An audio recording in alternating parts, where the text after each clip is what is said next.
Tervist! Mina olen Liis Uusajat Eesti Maaülikoolist ja igapäevaselt töötan ma Eesti Maaülikooli väikeloomakliinikus. Aga täna olen ma siin selle jaoks, et teile rääkida sellisest kontseptsioonist nagu üks maailm, üks tervis. See on globaalselt tunnustust leidnud kontseptsioon, millega ühendatakse inimeste ja loomade tervis ning meid ümbritsev keskkond ühtseks tervikuks. Selle eesmärgiks on tagada kõigile ohutu ja tervislik toit, vähendada haiguste levikut ning teha seda kõike keskkonnasäästlikult ning majanduslikult kasulikult. Aga kuidas Eesti Maaülikool ja veterinaarmeditsiin sellesse panustavad? Näiteks põllumajandusloomade meditsiinis on väga oluline ennetustöö, kus suurimat rõhku pöörame me karja tervisele ja heaolule. Nii vähendame me kulutusi ravimitele ning kahju, mis tekiks haiguse tõttu saamata jäänud toodangust või koguni looma surma tõttu. Tervelt loomalt saadud toit on kõrge kvaliteediga ning tarbijale tervislik.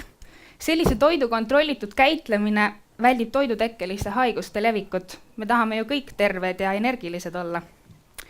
Looma hea tervis võimaldab väiksemat toodangu omahinda ja rohkem toodangut väiksemalt arvult loomadelt. Sellega väheneb ka mõju keskkonnale.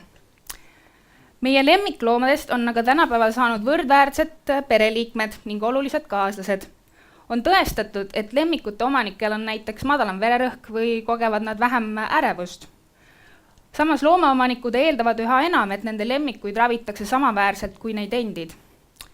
Maaülikooli loomakliinikus on töötavate loomaarstide suur teadmistebaas ja rahvusvaheline kogemus oma erialal võimaldavad pakkuda väga head raviteenust. Ma ei saa ka unustada metsloomi ning nende tervist. Loomaarstid mängivad üha suuremat rolli vigastatud metsloomade ravis, nakkushaiguste piiramisel ja ka liigikaitses.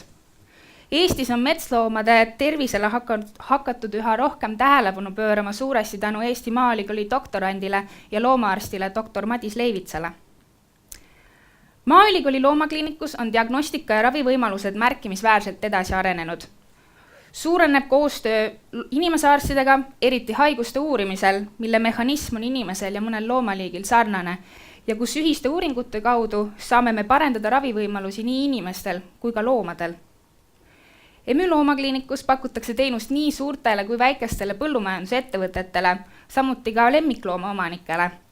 Meie kliinikus saab abi ööpäevaringselt ning abita ei jää ka eksootilised loomad või linnud.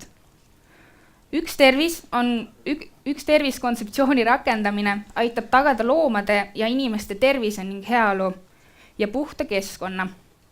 Väga oluline on ka Eestis lõpuks loomaarstide rolli majanduses väärtustama hakata. Aitäh!